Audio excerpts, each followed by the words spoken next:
কেমন আছেন সবাই? আশা করছি আপনারা সবাই ভালো আছেন, সুস্থ আছেন। সম্পাস ওয়ার্ল্ড চ্যানেলে আর একটা নতুন ব্লগে আপনাদের সবাইকে স্বাগত, যেখানে প্রতিদিনের জীবনের মজার এবং আকর্ষণীয় মুহূর্তগুলো আমি আপনাদের সাথে শেয়ার করি। চলুন তাহলে শুরু করা যাক। এখন ঘড়িতে সকাল 7টা। জানেন আজকে অনেকটা লেট হয়ে গেল। 6:30টার দিকে রান্নাঘরে এলে মোটামুটি 8টার মধ্যে সব কমপ্লিট করে ফেলতে পারি। রাত হয়ে যায় তো শুতে মোটামুটি রাতে 11:30 থেকে 12টা বেজে যায় জানেন, সমস্ত কাজ কমপ্লিট করে। সেই জন্য আজকে তাড়াতাড়ি করে একটু ভেন্ডির সবজি হবে। যেদিন একটু দেরি হয়ে যায় সেদিন আমি ভেন্ডির সবজিটা বানিয়ে ফেলি, তাড়াতাড়ি হয়ে যায়। আর একটু ডাল বানিয়ে ফেলবো।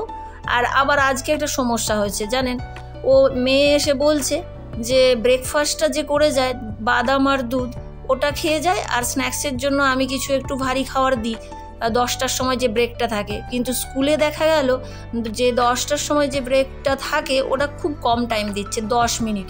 সেই জন্য ও ওই খাবারগুলো শেষ করতে পারছে না। মেয়ে এসে বলল যে সকালে খেয়ে যাবে একটু ভারী কিছু, আর বাদাম বা কিছু ছোটোখাটো মানে শর্ট ব্রেকের জন্য যেইগুলো হয় স্ন্যাক্সের জন্য ফ্রুটস সেইগুলোই দিয়ে দিও, নাহলে ওর খেতে টাইম হচ্ছে না। আর এদিকে ওর বাবাকে বলেছি ফিতেগুলো কেটে দিতে। ওর বাবা ভাগ্যিস আজকে মর্নিং ওয়াকে যায়নি, সেই জন্য একটু হেল্প হয়ে গেল। ও ফিতেগুলো কেটে দিচ্ছে, কালকে কিনে নিয়ে এসেছিলাম না। আমার তো এমনিতেই দেরি হয়ে গেছে, তাই ওই জন্য মেয়েকে বললাম বাদামগুলো ছাড়িয়ে ফেল, স্কুলে তো বাদামগুলো ছাড়াতে সময় লাগবে। ও বাদামগুলো ছাড়ালো আর আমি চুলটা বেঁধে দিলাম, তাই তাড়াতাড়ি হয়ে গেল। খুব মানে টেনশান হয় জানেন, টাইম শেষ হয়ে গেলে আমি ছুটতে থাকি, ওরাও অনেকটা হেল্প করে দেয়। আজকে অনেকটাই লেট হয়ে গিয়েছি তো এই জন্য আরও টেনশান হচ্ছে। সামার ভ্যাকেশনটা থাকার জন্য 1 মাস তো ছুটি ছিল, সেই জন্য অভ্যেসটাই খারাপ হয়ে গেছে জানেন। এই তাড়াহুড়োতে আবার শুরু হয়েছে 1 মাস পরে, সেই জন্য খুব কষ্ট হচ্ছে। এই কিছুদিন হয়তো কষ্ট হবে, তারপরে ধীরে ধীরে অ্যাডজাস্ট হয়ে যাবে। তবে 5th স্ট্যান্ডার্ডে কী বলুন তো, ও যেত একটু লেটে 8:30টার দিকে, তখন একটু টাইমটা পাওয়া যেত। ওর বাবা একটু হেল্প করে দিচ্ছে, ব্যাগগুলো এগিয়ে দিচ্ছে, ওটা আমাকে আর আজকে করতে হয়নি। ওর বন্ধুও চলে এসেছে। Bye bye.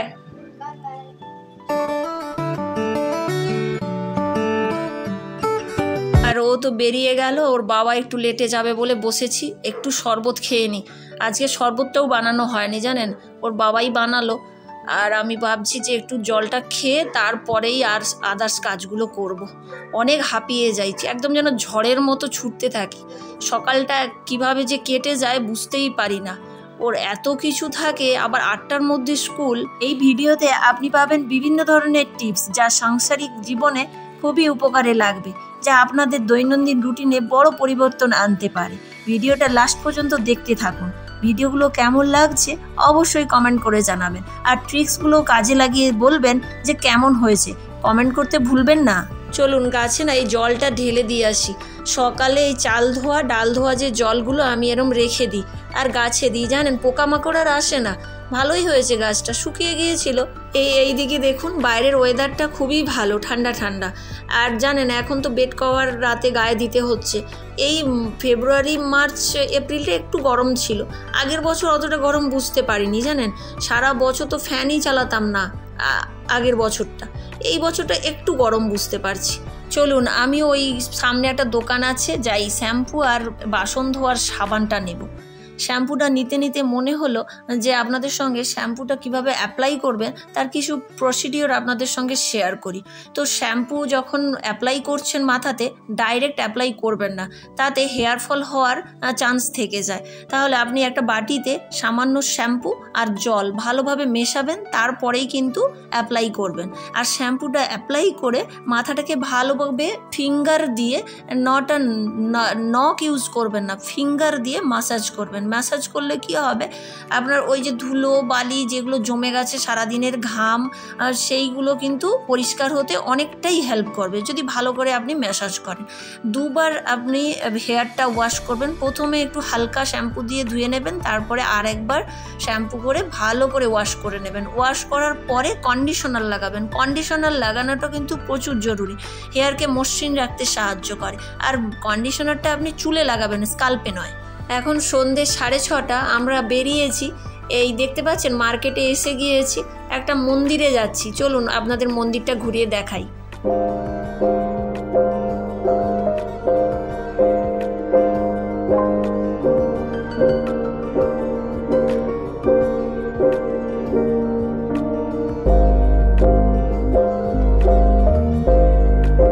দেখতে পাচ্ছেন ওটা হচ্ছে শনি ঠাকুরের টেম্পল, অনেক বড়, অনেকগুলো ঠাকুর আছে। ভেতরে যাব এখনই।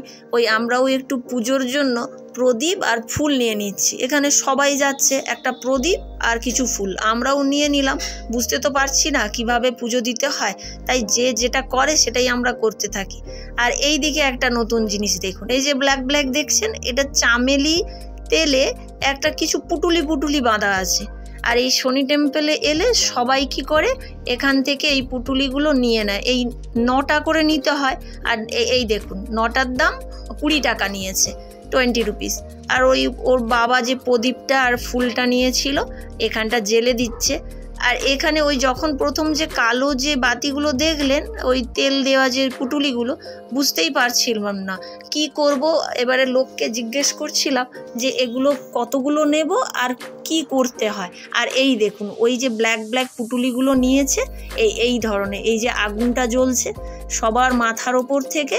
একজনকে জিজ্ঞেস করেছিলাম, ওনারা বললেন যে ওই 5 বার 7 বার অ্যান্টি ক্লকওয়াইজ আর ক্লকওয়াইজ মাথার ওপর থেকে ঘুরিয়ে যদি আগুনে দেওয়া হয় নজর দোষ কেটে যাবে। তখন আমরাও শুরু করলাম। আমরা ওই বাটিতে নিয়ে, একটাই বাটি নিয়েছি, জানি না তো সবার নামে নিতে হয় না কি জানি না, ওই জন্য একটা বাটি নিয়ে ওর বাবাকেও একটু লাগিয়ে দিচ্ছি, ঘুরিয়ে নিলাম, আর মেয়েকেও ঘুরিয়ে নিয়েছি। ওর বাবা আর আমার মাথার থেকেও একটু ঘুরিয়ে নিল। এবার ওরাও দিচ্ছে ওই একটা করে, মনে হচ্ছে ঠাকুরের মন্ত্র বলে, আমরা তো কিছু জানি না। এমনি আমরা ওই আগুনে 1 বাই 1 করে ওই পুটুলিগুলোকে দিয়ে দিচ্ছি। এই জায়গাটাতে সবাই আসে, আর এসে ওই পুটুলিগুলো নিয়ে এসে কিনেই নিয়ে আসে। আর এটা খুবই সবাই করে, এই মন্দিরে এলে ওইটুকু অন্তত করে যায়। ছোট বাচ্চা বুড়ো সবাই করছে, এই দেখতে পাবেন। আর এই দিকে দেখুন মন্দিরে এখানে 3টে ঠাকুর বসে আছে। আমরা কিন্তু বুঝতে পারছি না যে কি ঠাকুর, আমরা এমনি নমস্কার করে নিই। আর জানেন তো বাইরে গেলে ঠাকুরগুলো বোঝা যায় না, সব পাথরের তো, আর কাপড় পরিয়ে দেয়, কিছু বোঝা যায় না। আর ফুল দিয়ে এত সুন্দর সাজিয়ে দেয়। এটা হচ্ছে রাম, সীতা আর লক্ষ্মণ। এই যে দেখুন খুব সুন্দর সাজিয়েছে। আর ওই যে গ্রিন কালারের দেখতে পাচ্ছেন, ওই মালাটা কিন্তু শুধু তুলসী পাতার মালা। এখানে তুলসীটা কিন্তু মাস্ট পুজোর জন্য। আপনি যদি ফুলও না নিয়ে আসেন, কারোর হাতে ফুল থাকে না, কিন্তু তুলসী পাতাটা এখানে প্রচণ্ড পরিমাণে গুরুত্বপূর্ণ আর কি। আর এই দেখুন ঠাকুর মশাইরা কেমন, এই দেখুন ওপরে কন্নড়ে লেখা আছে মন্দিরের নাম। আর এই ঠাকুর মশাই আরতি করছে, আমরাও একটু আরতি নিয়ে নিই, দাঁড়ান। আর এই দিকে চলুন, এই দিকে দেখুন, ওই যে দেখছেন, ওই দূরে দেখুন চারদিকে ঘুরছে, ওই দিকে দেখুন। আর এই দিকটা চলুন, এই দিকটা দেখুন, এখানে আর একটা ঠাকুর আছে। এখানে হচ্ছে গণেশ ঠাকুর আছে। এটা হচ্ছে গণপতি বা ওই ওপরে লেখা আছে শ্রী গণেশ। এখানে সব মন্দিরে গণেশ ঠাকুরটা থাকবেই। তারপরে এখানে নিয়ম আছে, ওই মন্দিরের চারধার থেকে রাউন্ড লাগানো, 3বার রাউন্ড লাগিয়ে ওই ঠাকুরের কাছে সামনে গিয়ে দর্শন করে তারপরে হচ্ছে অন্যান্য আবার দর্শন করা। আর এই যে বলেছিলাম এখানে রাউন্ড করে, এখানে কি আছে জানেন তো, ওই যে রাহু কেতু আর ওই ধরনের যে ঠাকুরগুলো এখানে আছে। আর এখানে ওই রাউন্ড লাগিয়ে প্রণাম করে সবাই, আমরাও রাউন্ড লাগিয়ে নিলাম। এবারে চলুন এই দিকটা দেখুন, এখানে একটা বট গাছ আছে। এটা বট গাছে এখানেও হচ্ছে 3বার আপনাকে রাউন্ড লাগাতে হয়। সবাই রাউন্ড লাগাচ্ছে, আমরাও এখানে রাউন্ড লাগাতে শুরু করেছি। আর এখানে দেখুন ধাগা বাঁধে, সুতো দিয়ে বাঁধা আছে। তারপরে নিচে ওই আটা দিতে আসে, আটা আর চিনি। ওই পিঁপড়েকে খাওয়ালে খুব ভালো হয় না, অনেকে আটা আর চিনি নিয়ে এসে ওই গাছের গোড়াতে গোড়াতে দিয়ে যায়।